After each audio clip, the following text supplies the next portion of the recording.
పెద్దపల్లి జిల్లా రామగుండం ఎరువుల కర్మాగారంలో పనిచేస్తున్న కాంట్రాక్ట్ కార్మికులు తమ సమస్యలు పరిష్కరించాలని డిమాండ్ చేస్తూ రోడ్డెక్కారు.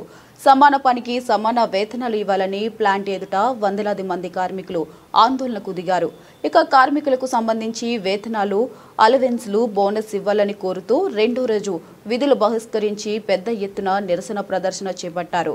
గత కొంతకాలం నుంచి చట్టబద్దమైన హక్కులను కల్పించడంలో యాజమాన్యం నిర్లక్ష్యం చేస్తుందని కార్మికులు ఆగ్రహం వ్యక్తం చేశారు. ఆర్ఎఫ్సీల ఎరువుల కర్మాగారంలోని కార్మికులందరూ ఇవాళ దేశానికి అన్నం పెట్టే రైతాంగానికి యూరియా ఇచ్చి ఇవాళ ఉన్నత స్థాయి అయినటువంటి ఒక మార్గంలో వాళ్ళ ఆలోచన ఉన్నా గానీ వాళ్ళ జీవితాలు మాత్రం చాలా దుర్భరమైనటువంటి పరిస్థితులలో ఉన్నాయి.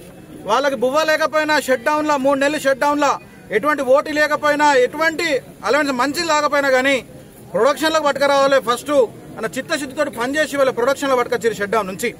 ఇప్పుడు అదే ఆర్ఎఫ్సీల కార్మికులు అన్నం పెట్టినటువంటి ఆర్ఎఫ్సీల కార్మికులే ఇలా అన్నం గురించి ఇలా బువ్వ గురించి రోడ్డు మీదకి వచ్చినటువంటి పరిస్థితి ఏర్పడ్డది. ఆర్ఎఫ్సీల యాజమాన్యము ఒక్కసారి వాళ్ళ మానవత్వ కోణంతో ఆలోచన చేసి న్యాయపరమైనటువంటి చట్టపరమైనటువంటి హక్కులు మాత్రమే ఇవి గొంతెమ్మ కోరికలు కాదు.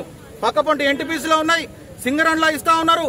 అలవెన్స్లు గాని, బోనస్లు గాని, పిహెచ్డీలు గాని నామమాత్రమైనటువంటి ఈ చట్టాలు, నామమాత్రమైన కోరికలు, గొంతెమ్మ కోరికలు కాకుండా ఇవన్నీ కూడా చట్టబద్దమైనటువంటి దాన్ని పరిష్కరించాలని చెప్పి ఆర్ఎఫ్సీల యాజమాన్యాన్ని మేము రిక్వెస్ట్ చేస్తా ఉన్నాం, అప్పీల్ చేస్తా ఉన్నాం. మాకు కార్మికులకు కావాల్సిన అల్వెన్స్, బోనస్ రావట్లేదు. అల్వెన్స్, బోనస్ మాకు కావాలి. ప్లస్ మాకు స్కిల్డ్, అన్స్కిల్డ్ దానికి పెంపుడు కావాలి. సెమీ స్కిల్డ్కి స్కిల్డ్ చేయాలి, అన్స్కిల్డ్కి సెమీ స్కిల్డ్ చేయాలి.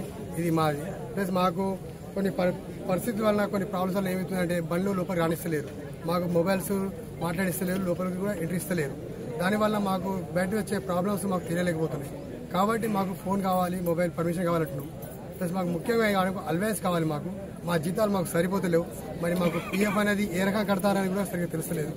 రెండోది ఓటీలు లిమిట్ అంటారు, ఆ లిమిట్ కూడా ఇవ్వరు.